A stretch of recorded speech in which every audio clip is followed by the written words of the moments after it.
Alors bonjour à tous, bienvenue sur dailyfx.fr, bienvenue au Morning Meeting. Nous sommes le 16 mars 2016, réunion de la Réserve fédérale des États-Unis ce soir. Bon, je pense que là vous êtes au fait de l'événement monétaire. Simplement, je vois encore quelques erreurs ci et là. C'est bien à 19 heures ce soir que la Réserve fédérale annonce sa décision sur les taux. Et à 19h30 que commence la conférence de presse de Madame Yellen. Si vous arrivez à 20 heures, eh bien tout sera terminé, mais bon, en l'état comme ça, vous aurez, je dirais, échappé à la vol et vous serez un peu plus tranquille pour comprendre ce qui aurait été dit. Alors, on va reparler de toutes les classes d'actifs, des attentes vis-à-vis de la Réserve fédérale des États-Unis. J'ai toujours pensé que ce type de séance, les grandes journées de rendez-vous monétaires, laissent la place aux positions de moyen long terme, voilà, parce qu'elles sont sans effet de levier ou faiblement, avec un faible effet de levier. Gestion du risque large, par contre, clairement pour les stratégies swing trading ou intraday, si elles sont tenues ce soir, de toute façon, honnêtement, je vois pas comment elles peuvent résister. Alors, on va en reparler. Je vais simplement faire le point sur les anticipations liées à la Fed ce soir. En réalité, le marché, limite, la décision que la Réserve fédérale prendra ce soir ne compte pas. C'est surtout la façon dont elle se projette sur les autres décisions de politique monétaire, les autres dates. Alors, laissez-moi simplement vous montrer ce graphique. C'est un tableau qui résume les dates importantes. Le marché ce soir ne s'attend pas à une action de la Réserve fédérale. Il n'y a aucune raison d'ailleurs qu'elle relève ses taux. C'est quasi nul la probabilité d'action de la Fed. Par contre, il y a équiprobabilité entre le scénario du statu quo et d'un second relèvement des taux pour la réunion du 15 juin. Alors, attendez, je vais vous montrer le tableau, si ça veut bien charger. Hop. Bon, ben, ça veut pas. Ça veut pas, donc peu importe. Ok, donc alors le cours du dollar US, il corrige depuis la fin du mois de janvier sur le marché d'échange, mais de manière très légère. Euh, pas parler de phase baissière pour le dollar américain, il est vraiment pas évident à interpréter sur le plan technique. Vous avez sous les yeux les bougies japonaises en données hebdomadaires pour le dollar US. Bon, c'est clairement, c'est jour J pour lui, hein, mais c'est même pas certain non plus qu'il y ait un fort décalage. Concrètement, depuis le début de l'année, il baisse. Hein, vous avez ici les sommets de l'année 2015. Donc ces sommets de l'année 2015 permettent d'avoir un point de repère, hein, si vous cherchez à calculer un taux de variation pour la devise US sur le marché d'échange. Eh bien, le dollar recule depuis le début de l'année. Mais je vais juste comprimer ce graphique en données hebdomadaires pour vous montrer qu'en fait, c'est pas une phase baissière, c'est juste une phase de range sur le dollar US. Mais ça pourrait prendre de l'ampleur si le marché finit par acquérir la conviction que la Réserve fédérale n'agira pas cette année. Alors pour l'instant, c'est pas le cas. Je vais tenter à nouveau de vous remontrer l'état des lieux des probabilités d'action de la Fed. Si ça veut bien charger. Les voici, on les a, on a de la chance. Alors, voilà, pour ce soir, la Fed monter ses taux, aucune chance. En tout cas, ça tend vers 0, c'est 4%. Le 27 avril, très faible aussi. Alors attention, à 13h30, on aura aussi les chiffres de l'inflation aux États-Unis, l'inflation à la consommation, l'IPC, pour le mois de février.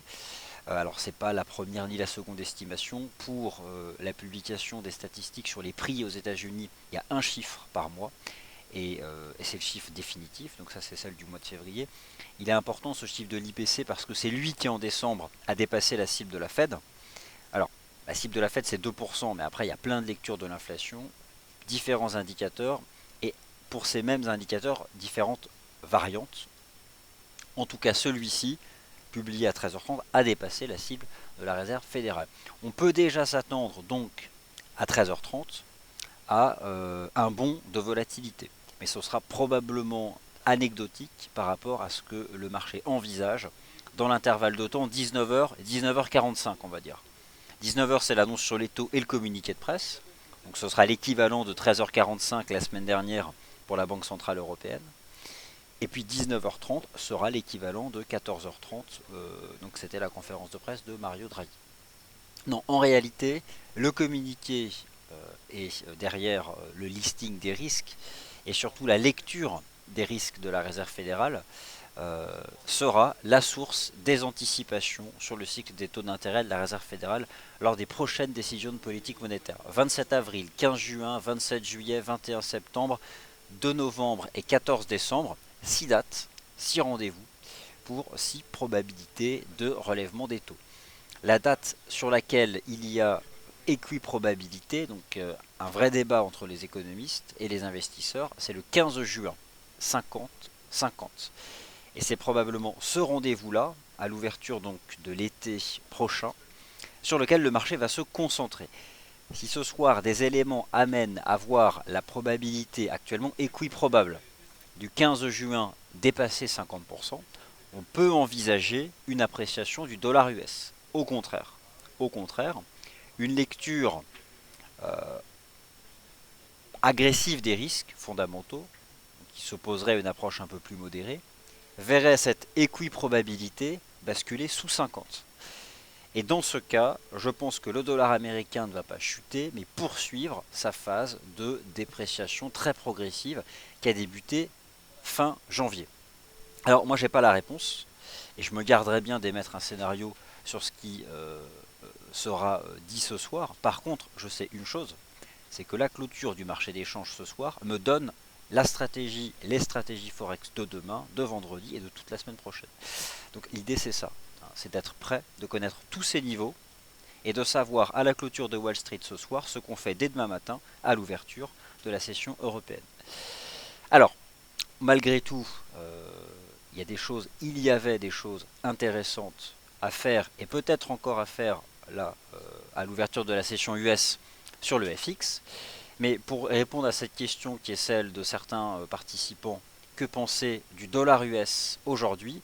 Ici, l'analyse technique peine à apporter la réponse, à part le fait de constater qu'on baisse un peu depuis le début de l'année. On est sorti par le bas d'un canal, mais on n'a pas non plus décroché et on remonte. Et là, on travaille à un niveau, donc techniquement parlant, c'est vrai que voilà, j'ai positionné deux gros points d'interrogation, mais c'est parce que j'ai pas envie d'inventer une réponse. L'idée, c'est voilà, pas envie de lancer une pièce et d'inventer une réponse. Alors, l'euro-dollar, par contre, l'euro-dollar, honnêtement, depuis la semaine dernière, c'est vrai que lorsqu'on voit cette config technique, on a seulement l'impression que ça peut exploser à la hausse. C'est vrai, au fond. Vous avez ici ce chandelier négatif. Alors c'est un chandelier horaire qui s'est construit entre 13h30 et 14h30 le jeudi 10 mars, pour être précis. Ce chandelier de 120 pips de baisse de l'euro-dollar a représenté la réaction immédiate du marché aux annonces de la Banque Centrale Européenne et notamment le QI2. À 14h30, il est pris à contre-pied, ce chandelier, parce que Mario Draghi se positionne sur les perspectives de politique monétaire en disant les taux négatifs, jamais. C'est simplement pour vous rappeler que le marché intègre la donnée actuelle, mais immédiatement réagit aux projections et aux perspectives. Tout ça pour dire que ce soir, le fait que la Fed ne relève pas ses taux, c'est peut-être déjà dans les cours, mais le marché va pricer immédiatement la façon dont la Fed se projette sur ses réunions du mois de juin, sur sa réunion du 15 juin. Voilà, c'est ça sur lequel je voulais insister. Donc, il va falloir lire entre les lignes le communiqué de presse. On peut s'attendre d'une part à un listing des risques, ce sera de toute façon les mêmes risques que l'on retrouve dans la plupart des communiqués de presse des banques centrales, mais au-delà du listing des risques, il y a l'interprétation. C'est-à-dire que par exemple la Réserve fédérale peut dire bon, le ralentissement économique en Chine, etc. etc. Oui, mais bon, voilà, les perspectives sont meilleures devant nous. Et enfin, une dernière chose importante dans un communiqué de presse de banque centrale en ce qui concerne l'impact sur la devise concernée, c'est la mention du taux de change. Jamais vous n'avez vu un communiqué de presse de la Banque centrale européenne explicitement parler du taux de change de l'euro. Par contre, Mario Draghi le faisait à l'oral. Mais la Réserve fédérale, elle est beaucoup plus agressive. Et autant vous dire que le communiqué de presse de la Fed, si dans les premiers paragraphes mentionne le taux de change élevé du dollar US, ce dernier va chuter. Donc, ce sont toutes les choses en fait à surveiller ce soir. Mais un communiqué de presse qui mentionne le taux de change élevé du dollar, c'est devant nous, plusieurs semaines de baisse du dollar US. Imaginons une chose, on va se projeter. Imaginons qu'on ait ce communiqué de presse et donc que le dollar US soit sous pression. Quels peuvent être les scénarios? À ce moment-là, l'euro-dollar réagira fortement au-dessus de son super socle indice 60, indice 70, qui délimite la partie basse de ce range qui se construit après un mât haussier. Enfin, si je faisais uniquement de l'analyse technique, si j'occultais complètement l'analyse fondamentale, ce qu'il ne faut pas faire. Alors, il y a des analystes techniques qui pensent qu'il faut ignorer les fondamentaux. Moi, je dis que c'est une erreur. Après, chacun sa vision des choses. Mais imaginons que je me mette à la place d'un analyste technique qui considère que les fondamentaux ne servent à rien et qu'il faut uniquement regarder les graphiques. Un graphique comme ça de l'euro-dollar, c'est juste hyper haussier. C'est pour aller chercher un 13, un 14. Sauf que, voilà, il y a des fondamentaux qui sont incertains. Alors je me garderais bien de prendre uniquement ce point de vue-là. Mais par contre, depuis la fin de semaine dernière, j'insiste beaucoup sur le fait que la zone des indices 60 indices 80 est une bonne zone d'entrée. Elle a donné un peu hier, elle a donné un peu ce matin, mais là de toute façon la vol est en train de s'écraser. Donc alors imaginons, après que peut-être certains parmi vous ont des longs sur indice 60 $, indice 80. La seule souci, je dirais, d'avoir acheté un 10,75, un 10,80, c'est que votre stop, vous l'avez mis sous un 10,50. C'est logique, c'est technique, donc vous avez accepté un risque de 35 pips. Le seul problème, c'est que ce soir, ce qu'on appelle la volatilité réalisée, la façon dont les prix vont balayer un certain range en hauteur, là, sur l'axe des prix, peut parfaitement aller chercher votre gestion du risque, vous sortir du marché, quand bien même on clôturerait à 1,13 après Wall Street. Mais vous ne seriez plus dedans. Voici pourquoi ce genre de journée, malheureusement, malmène complètement les stratégies swing. Par contre, les stratégies de moyen terme, ceux qui ont acheté l'eurodoll à 1,05, 1,06, 1,07, 1,08 et qui visent 1,20, bon, ils ont leur stop à 1,05, 1,06 encore. Donc eux, ce soir, ils sont sereins. Et limite, si on clôture à 1,14, ils ne feront que remonter le stop de leur stratégie moyen terme. Donc il y a vraiment ces deux choses-là. Alors parfois j'ai presque envie de dire qu'au fond si on a un capital de trading, pourquoi pas le diviser en deux, la partie pour le swing, l'autre pour le moyen terme. Celle du moyen terme reste ouverte, celle du court terme est mise entre parenthèses et revient dès demain matin sur le marché, mais après avoir pris connaissance de toutes ces choses-là. Voilà, c'est un peu la façon dont moi je vois les choses. Alors c'est vrai que le GBP USD lui il est clairement sous pression, c'est un peu l'USD qui renforce, c'est surtout la livre sterling qui chute.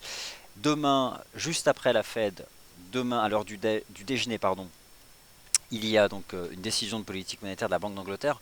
Il y a eu un changement radical depuis le début de l'année au sein du comité de politique monétaire de la Banque d'Angleterre sur les 9 membres votants qui décident des perspectives. À la base, il y en avait un qui ne cessait de réclamer une hausse des taux. Il s'est ravisé en début d'année et honnêtement a de bons arguments pour se raviser parce que la Banque centrale, si le Royaume-Uni quitte l'Union européenne, autant vous dire que elle baisse ses taux peut-être directement en négatif. À 0,50, le Royaume-Uni sort de l'Union européenne, la BE passe à moins 0,25, enfin je sais pas, mais vous voyez, elle augmente le QI aussi. Donc il y a des anticipations aussi sur la politique monétaire de la Banque centrale qui découlent directement des anticipations sur le référendum. Donc c'est complexe le sterling et c'est d'ailleurs pourquoi cette complexité qui fait que la volatilité implicite de la livre sterling, donc les anticipations de volatilité qui sont elles basées sur le prix des options de change du GBP USD, sont sur des sommets. Alors c'est pourquoi vous avez parfois sur le GBP des chandeliers baissiers D1 de plusieurs centaines de pips. Ça représente ces anticipations de volatilité. Alors maintenant, on va faire uniquement l'analyse technique en occultant les fondamentaux qui sont devant nous. Quel est le message de l'analyse technique sur les paires majeures? L'eurodoll, je vous dis, au-dessus de 1,1060, je reste haussier. C'est uniquement technique. Le GBP USD, sous 1,4250, a réengagé sa tendance baissière, je suis baissier sur le GBP USD. L'USD Yen est dans un range qui prend la forme désormais d'un triangle sous la résistance extrême des 116 yens, sous la résistance forte des 115 yens. J'estime que les 114,80 et les 115 sont toujours un superbe point de vente. Là, je parle d'une stratégie moyen terme. Je pense que la probabilité de voir l'USD Yen un jour redépasser les 116, en tout cas au premier semestre 2016, me paraît très faible. Alors la UD-USD, écoutez, j'avais deux scénarios. Le premier, les 0,7450. Le second, les 0,7385. Alors, admettons que depuis 48 heures, 0,7450 tient. Peut-être que certains sont à l'achat sur 0,7450, mais on ne peut pas non plus dire que ce scénario est un succès parce que le marché n'a pas franchi de résistance. En l'état, je pense qu'il faut aller jusqu'au bout de son scénario. 0,7450 se protège avec une gestion du risque sous 74,26. Donc c'est hyper limité hein, en termes de pips. Mais ce n'est pas encore un scénario gagnant. Le point est bon. Ce que nous dit le marché, c'est que le point était bon, puisque le marché se stabilise dessus. Mais le marché ne nous dit pas encore que c'est le point de départ d'un rebond. Donc j'ai pas la réponse, parce que l'analyse technique là me la donne pas. On s'établit dans un range entre 74,50 et 74,80. Les acheteurs auront eu raison si le marché dépasse 74,80. Mais attention, acceptez de sortir du marché si on brise 74,25 parce qu'on fera un pullback plus profond. Et franchement, tenir moyenné à la baisse, ça n'a pas de sens. Donc on aura l'occasion de revenir plus bas sur des lignes de coup, sur la ligne de coup de la structure en double bottom puissante qui est à 74,50, 74,85. Mais on n'y est pas encore. Pour l'instant, le marché fait le choix de tenir le premier support. Alors, l'USD CAD. L'USD CAD, c'est le même topo que ce matin. Le marché s'établit dans un range 1,3230, 1,34. Il y a une div haussière, mais elle n'est pas active. Il faut dépasser 1,34 pour ça. D'autre part, le fait que le momentum diverge de l'action des prix peut simplement parfois indiquer qu'on s'établit dans un range, ce qui pour l'instant est le choix du marché. 1,32. 30, 1,34. On aura l'occasion de reparler du taux de change USD CAD et notamment de ce qui convient de faire vendredi après-midi, à savoir, honnêtement, une position overweek sur le dollar canadien me paraît très risqué. Bon, on aura l'occasion d'en reparler. D'abord, chaque chose en son temps, la Fed, demain la BOE et ensuite on parlera du dollar canadien. Là, on est dans un range. Le seul signal d'achat qui serait un signal d'achat de l'analyse technique serait d'avoir une séance identique à celle du 7 décembre 2015. Donc vous pouvez vous mettre sur vos bougies japonaises journalières et revenir dans le temps au 7 décembre 2015 où là le marché a cassé les 1,34. Et en ce cas, on aura le point de départ. Alors, est-ce que cela proviendra d'un dollar US? Oui, si la probabilité de voir la Fed relever ses taux en juin dépasse 50%. Pour l'instant, il y a équiprobabilité. Oui, si le pétrole devait chuter. Vous voyez, il y a beaucoup de conditions. Ça peut être l'USD, le CAD, ça peut être un peu des deux, j'en sais rien. Pour l'instant, ce que je sais, c'est qu'on a le range 1,3230, 1,34. Alors, USD Yen, GBP USD, j'ai oublié le NZD USD. Et ensuite, on parle des indices boursiers, ensuite des matières premières, et ensuite de vos questions sur tout un tas d'actifs. Ça peut être des paires croisées. Ça peut être le GBP Yen, par exemple. Hein. Ça vous intéresse. Alors, le NZD USD. Voilà quelque chose qui peut être intéressant pour la journée d'aujourd'hui. Attention, je ne cherche pas à faire trader, je cherche simplement à insister sur le fait que ce type de journée doit vous faire, si vous voulez faire de l'intraday, vous concentrer sur du décorrélé. Alors le NZD USD, ce n'est pas du décorrélé entièrement, mais c'est quand même un actif qui s'établit dans un range depuis des mois. Le seul avantage des range trading, c'est qu'en analyse technique, c'est pas un casse-tête, vous avez un support à acheter, une résistance à vendre. Et ce qui est intéressant là avec le taux de change NZD USD, c'est qu'il est sur support. 0,65, 60 $. Lorsqu'un marché est sur support dans un range trading, la gestion du risque ne se fait pas 100 pips sous le range, ni 50 pips sous le range. Franchement, ça se fait 15 ou 20 pips sous le range. Parce que si c'est réellement un range trading, on teste le niveau et on repart. Voilà, donc voilà, il y a peut-être quelque chose. Pourquoi est-ce que le taux de change NZD-USD se maintient en range? Parce qu'il y a des éléments fondamentaux qui se neutralisent. De toute façon, lorsqu'un marché est en range, c'est que les fondamentaux qui l'influencent, il y a une force égale entre les facteurs de hausse et les facteurs de baisse. C'est le cas avec le dollar néo-zélandais face au dollar US. Parce que la Banque de réserve de Nouvelle-Zélande a baissé ses taux. C'était une surprise, rappelez-vous, la semaine dernière. Personne n'a vu venir ça. Honnêtement, personne. Et moi, j'ai encore en tête le communiqué de presse de la Fed, de la RBNZ. Je le trouvais génial. Le premier paragraphe, c'est voici la liste des risques. La Chine, l'Europe, tatati, tatata. C'était un listing, c'était limite. Voici les risques, 2 points, premier tiret, deuxième tiret, troisième tiret, quatrième tiret, cinquième tiret. Donc on baisse les taux. Donc en fait, finalement, le communiqué de presse de la RBNZ, c'était aussi une façon d'avoir une synthèse des fondamentaux qui actuellement influencent les marchés. Il était super ce communiqué de presse. Voilà. Donc le NZD-USD, si ce soir l'USD devait baisser, pourrait bien tenir son range. Alors, les marchés actions. Les marchés actions, et je reviens sur ce qui m'intéressait ce matin, le range trading du DAX. Alors, pourquoi ce range trading existe-t-il? Sa base, c'est 9900 points. Son sommet, c'est 10 000 points. Alors, pourquoi? Pourquoi 99,00 et pourquoi 10,000? Zéro, j'en ai oublié. Alors, 9900 points, c'est le cours de clôture du piège haussier qui a suivi l'annonce du QI2. C'est le cours d'ouverture du chandelier baissier, lui aussi un piège de Mario Draghi qui dit jamais de taux négatif. Au final, on le dépasse le 14 mars parce que Wall Street affiche sa résilience haussière. Et désormais, depuis le début de la semaine, à chaque fois que le marché s'est présenté sur 99,00, eh bien, il a été acheté. Mais il n'a pas non plus dépassé 10 000 points. Alors, d'où vient ce rôle des 10 000 points? Cherchez pas plus loin, c'est le chiffre rond. Alors, c'est pas un niveau de chartiste, c'est un niveau technique. Parce que chartiste, c'est qu'il y a une existence graphique, quoi, visuelle. C'est juste un chiffre rond. Donc le DAX, pour l'instant, reste enfermé dans un trading range de 100 points.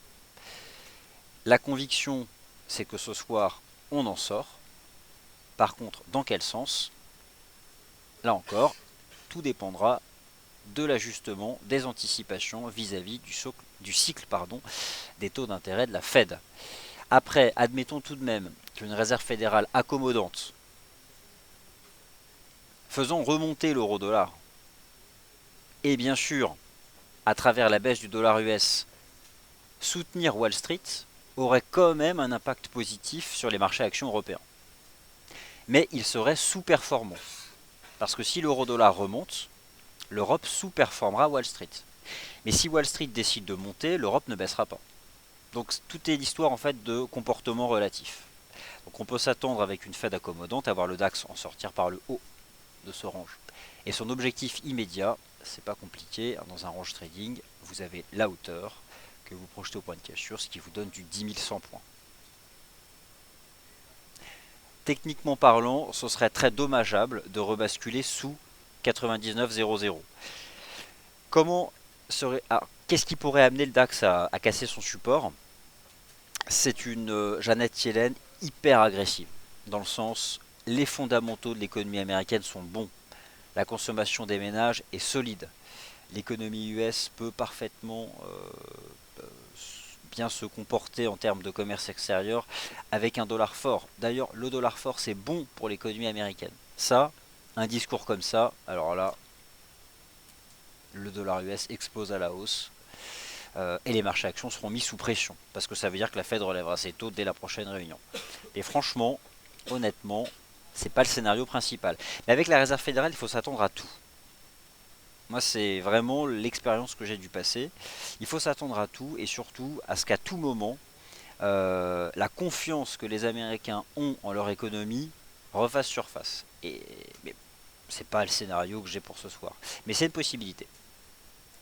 Et c'est justement parce qu'il y a cette incertitude sur la façon dont la Fed va se projeter pour le printemps prochain que j'estime que ce soir on peut avoir un balayage digne de celui de la Banque Centrale Européenne. Donc le CAC 40, le DAX sont aussi dans des ranges, en Stoxx 50. Alors le Bund, il ne se passe plus grand chose, mais c'est aussi logique. Pour quelle raison? Le Bund se stabilise sur un niveau de support qui est un bon support, puisque ça fait 4 jours qu'on est dessus, c'est le précédent sommet de l'année 2015. Alors pourquoi est-ce qu'il n'y a plus de mouvement sur le prix du Bund? Parce que ce prix découle directement du rendement obligataire à 10 ans de l'Allemagne. Le rendement obligataire à 10 ans de l'Allemagne est celui qui est le plus élastique au rendement obligataire à 10 ans des États-Unis. Parce qu'ils sont dans des catégories très proches sur le marché de la dette souveraine. En l'état, si ce soir le rendement US à 10 ans devait baisser, l'impact baissier serait immédiat sur le rendement obligataire allemand, le prix du Bund, lui, rebondirait sur son support.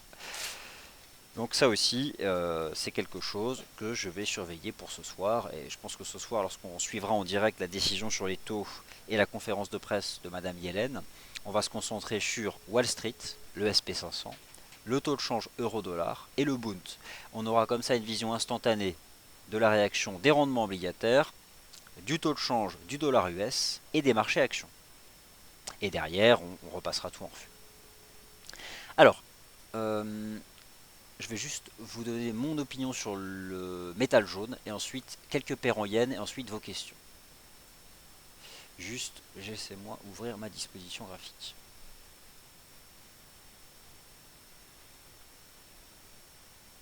Alors sur le GBP yen, alors, il est où?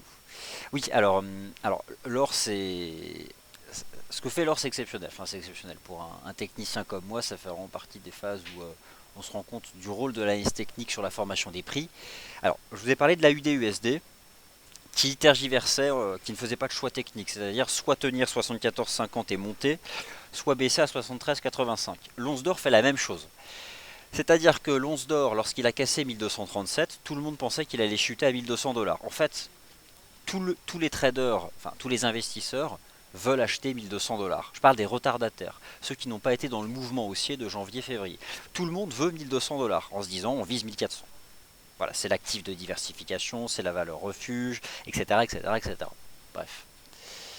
Sauf que le marché ne donne pas 1200 dollars. On casse une ligne de tendance et le marché ne décroche pas. Forme un support à 1224. Mais en même temps ne casse pas de résistance permettant de dire que 1224 dollars est un bon support. Donc on n'a pas de réponse encore technique. Par contre, on a un superbe range qui se forme en intraday entre 1224 et 1237. 1237 c'était un niveau important, en dessous duquel on pouvait s'attendre à une chute vers 1200, ce qui n'a pas été le cas. Et 1224 c'est le premier support. Voilà donc comment l'analyse technique peut répondre. Le marché redépasse 1237 et on remonte tout en haut. Ça ce serait un scénario qui verrait ce soir une Fed accommodante avec un impact baissier sur le dollar US, et je pense que cela soutiendra l'once d'or, qui cassera à ce moment-là la résistance à 1237 dollars. On le suivra aussi l'once d'or ce soir. Par contre, une réserve fédérale hyper agressive. En fait, c'est pas si évident que ça. Parce qu'une réserve fédérale très agressive qui renforcerait le dollar US pourrait aussi faire chuter les marchés actions, qui à ce moment-là se reporteraient sur l'aspect refuge de l'once d'or. Donc, c'est compliqué, mais l'analyse technique, elle vous donne deux niveaux de prix, 1237, 1224. En fonction du sens de sortie, on sait ce qui va se passer. Alors, je reviens sur le marché des changes et maintenant je réponds à vos questions.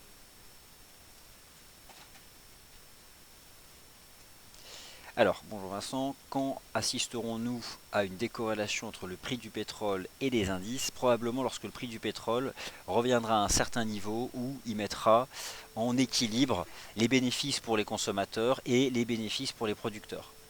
C'est-à-dire que là, on est à un tel niveau de prix où forcément ça profite aux consommateurs, mais ça met en risque les producteurs et la finance qui a financé ces producteurs.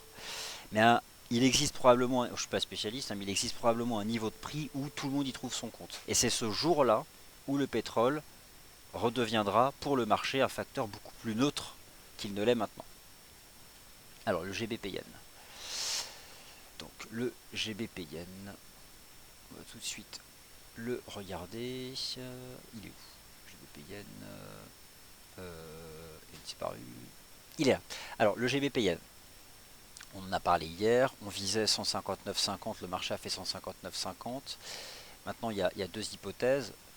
Moi, j'ai une conviction, c'est que la livre sterling, d'ici le référendum, connaîtra un nouveau choc de volatilité. La question que je me pose cette semaine, c'est est-ce qu'il a déjà démarré? Alors, attention, ne vous trompez pas, la baisse cette semaine de la livre sterling n'est pas liée à un résultat de sondage ou à une prise de parole d'un homme politique influent sur les citoyens anglais qui vont voter le 23 juin, enfin britanniques, c'est la Banque d'Angleterre. Maintenant, techniquement parlant, on a chuté hier, on s'est stabilisé. J'ai le sentiment, chers auditeurs, que le marché est en train de former un drapeau. Et un drapeau, c'est la meilleure des figures de continuation. En l'état, j'ai pas encore de niveau technique qui me dit qu'on est en train de faire un point haut. Mais lorsque je regarde l'analyse technique H4 du GBP Yen et lorsque je regarde le RSI H4 du GBP Yen, je pense qu'on fait un drapeau avant une nouvelle chute, la cassure des 159,50 et un marché qui filera droit à 158,40, 156,40 et 156. Je peux me tromper et c'est pour cette raison que j'estime que j'aurais eu complètement tort si on refranchit 162. Donc le niveau des 162 yens sera l'invalidation de mon scénario. Alors, en données horaires, surveillez vraiment ce petit canal de reprise. Je pense que c'est pas un canal haussier de reprise, mais c'est plus un drapeau. Il est franchement hyper bien construit sur le plan de l'analyse technique. Vous prenez ici les points bas, vous projetez la parallèle sur les sommets les plus saillants, et on fait un petit canal de reprise. Si on en sort par le bas, on coule. Et vous me permettez l'expression.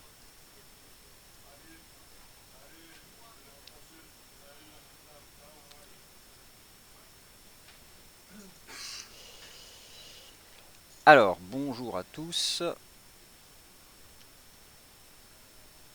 Alors en fait ce soir pour la Fed, où est-ce qu'on va trouver le communiqué de presse de la Fed ce soir? On va simplement aller sur le site de la Réserve fédérale des États-Unis.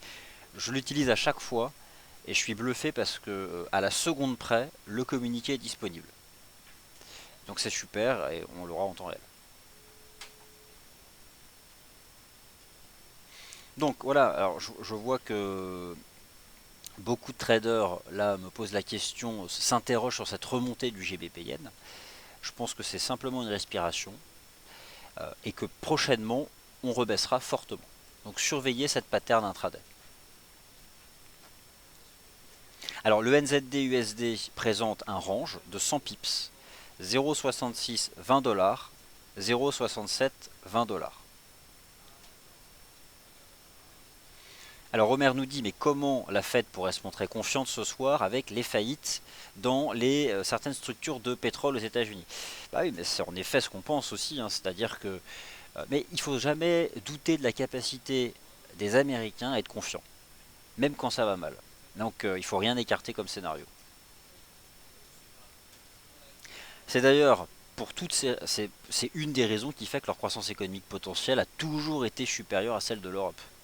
Il n'y a pas que ça comme raison, mais il n'y a pas photo. On ne peut pas comparer l'économie américaine et celle de l'Europe. Alors, que pensez-vous du CAD Yen?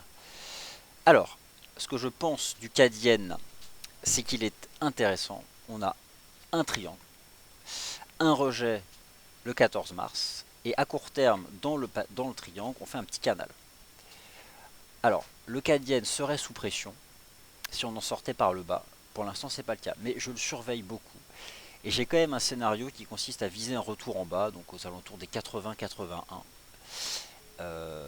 Et je positionne une invalidation qui est technique au-dessus des 86-20. Donc en fait, je cherche plutôt une résistance pour vendre le CAD Yen. C'est à la fois un scénario qui verrait un dollar canadien sous pression, avec un pétrole en baisse par exemple, et un yen recherché justement parce que le marché serait sous pression. Bon bref, le CAD Yen, je suis plutôt baissier. Là ça remonte un peu à court terme, mais c'est un peu comme le GBP Yen. Le CAD Yen et le GBP Yen font des reprises, mais probablement des simples respirations avant de reconnaître une nouvelle jambe de baisse. Et vous avez raison, il est intéressant à surveiller le CAD Yen. Et je vais d'ailleurs, si je devais vous proposer une résistance, je vois 85-30. Presque la ligne de coup d'une épaule tête-épaule en H1 là. Pourquoi pas 85-30.